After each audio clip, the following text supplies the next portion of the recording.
Welcome, today in front of me CUBOT Note 9, and I'll show you how to check battery temperature with Ampere app on this device. So first we should open the Play Store application, and now here in the search pool we should enter Ampere.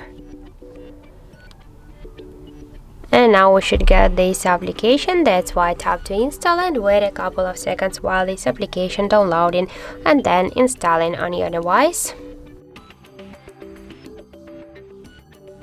After that, just tap here to open the app. Click yes, I agree, pick close.